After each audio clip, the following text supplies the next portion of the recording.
Shelburne Basin Venture Exploration Drilling Project. The Shelburne Basin Venture Exploration Drilling Project is an exploratory hydrocarbon drilling program by Shell Canada, the subsidiary of Shell plc in the Shelburne Basin, approximately 250 kilometers offshore, south of Halifax, Nova Scotia. Shell Canada has proposed up to 7 exploration wells within 6 exploration licenses over a 4-year period from 2015 to 2019. Shell carried out a 3D-wide azimuth seismic survey in 2013 and a seabed survey in the same offshore area in 2014. In June 2015, the Canadian Environmental Assessment Agency published their environmental assessment. The Canada-Nova Scotia Offshore Petroleum Board, CNSOP, approved the project on October 20, 2015. In September 2016, one of the non-operating partners, Suncor, wrote off its investment in the first exploration well when the operator, Shell, reported that the well was non-commercial, a dry hole. Overview.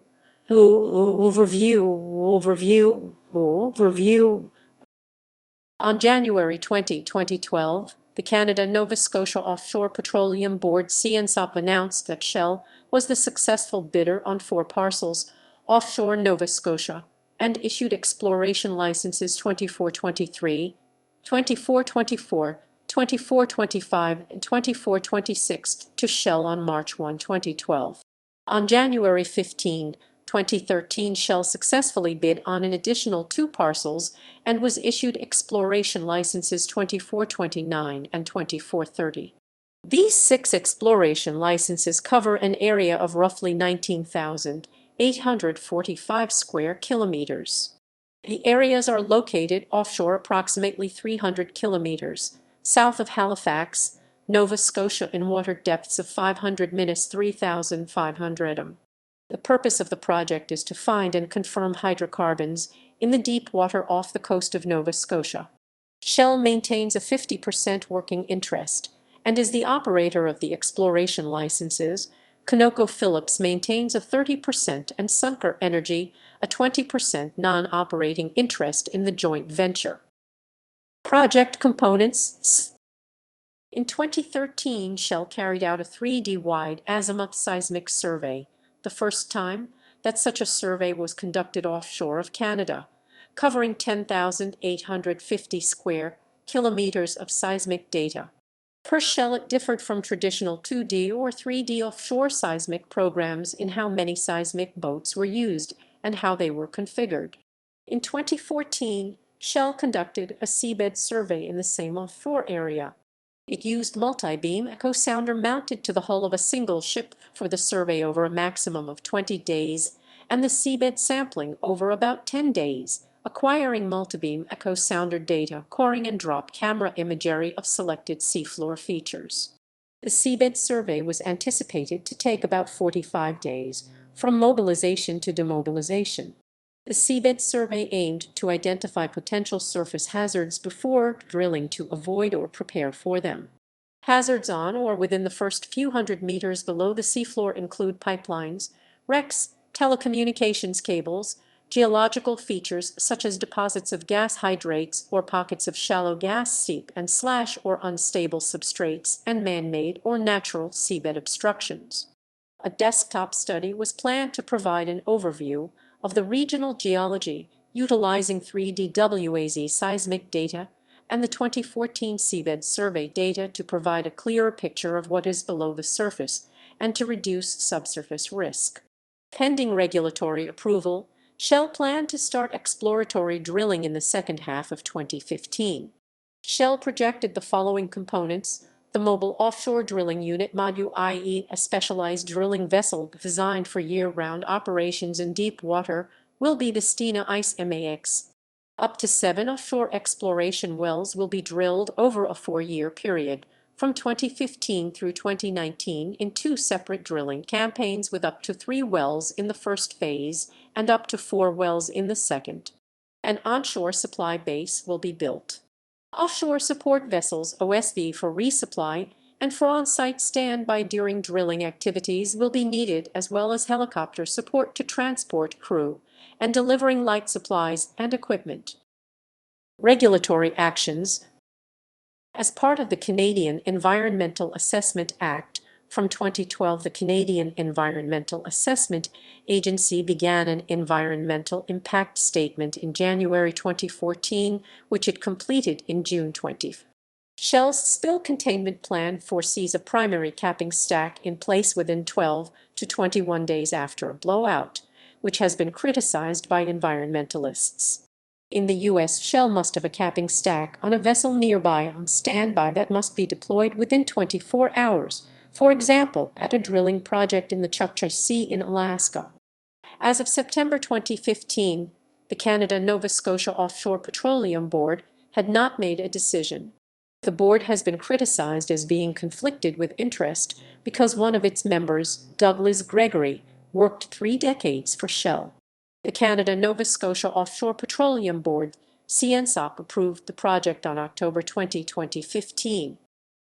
Environmental impacts considered by Shell. Shell undertook acoustic modeling in association with both seismic and IMBES to determine potential effects from sound propagation on marine mammals. Because of the narrow bandwidth and limited fan-out from the sides of the ship, and a review of scientific literature on marine mammal hearing, Shell concluded that no mitigation measures were needed. Shell had considered options for reducing impacts on marine mammals, such as conducting the survey early in the preferred weather window May to July, to avoid the July to August period when marine mammals are most likely. Shell plans to abandon the drilling areas immediately after the drilling or testing has taken place, even if hydrocarbons are found, in accordance with the Nova Scotia Offshore Petroleum Drilling and Production Regulations. The drilled holes will be plugged with cement in order to prevent any leakage of subsurface compounds. These plugs are placed at varying depths in the wellbore to separate and permanently isolate certain subsurface zones to prevent the escape of any subsurface fluids from the well. The drilled areas will be abandoned within 7 to 10 days of being exposed. As part of well abandonment, approval was sought to leave the wellhead in place. Where removal of the wellhead is required, the wellhead and associated equipment casing will be removed up to 1 below sea floor by using cutters. In case of a well blowout, Shell said it needed up to 21 days to cap the well and would deploy a capping stack from Scotland, South Africa, Singapore, or Brazil. Community and local engagement. Suppliers. Shell hosted several supplier information sessions across the province of Nova Scotia in August 2013 to introduce the project and to engage interested regional suppliers.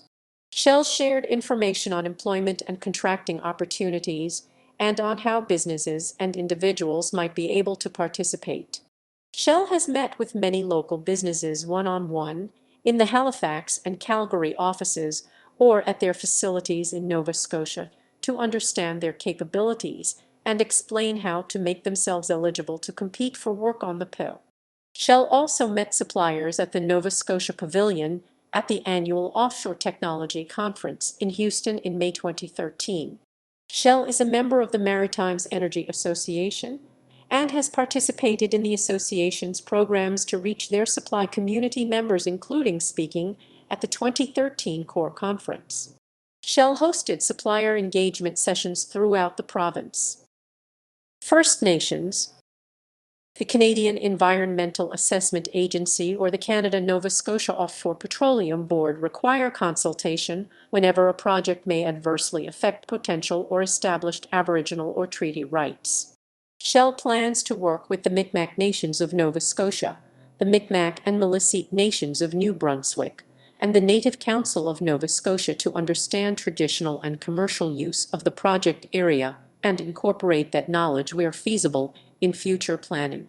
The Mi'kmaq First Nations of Nova Scotia consist of 13 bands, 12 of which are represented by the Quilmaqua-Klusiuak and Negotiation Office KMNO with regards to consultation, among other functions. The Shubenacadie/Indian Brook Mi'kmaq Nation has separated from the KMNO governance with regards to consultation, but may work with the remaining bands via the KMNO on other matters, as is a right of any nation in Nova Scotia. consultation with the Micmac is the duty of the Crown.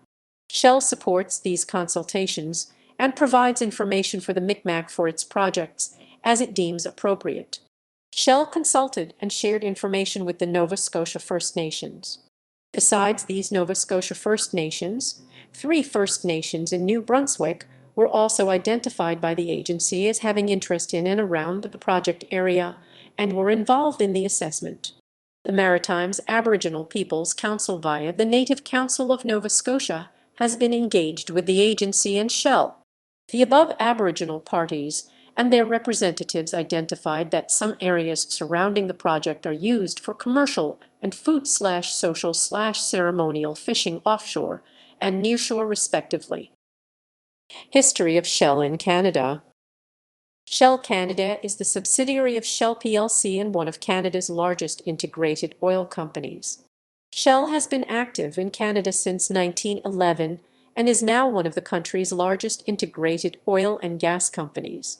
Headquartered in Calgary, Alberta, Shell Canada employs more than 8,000 people across Canada and has over 1,300 Shell-branded retail stations in the country. Nova Scotia. Nova Scotia's offshore industry includes oil and natural gas. Shell has operated offshore Nova Scotia since 1963, when it filed for nearly 20 million acres of federal permits. It participated in 77, or 1/3 of the nearly 200 wells drilled offshore Nova Scotia to date and drilled Nova Scotia's first offshore gas discovery well, Onondaga Eminis 84, in 1969. In 1970, Shell introduced the first offshore oil rig, a semi-submersible Sedco H made at the Halifax shipyards.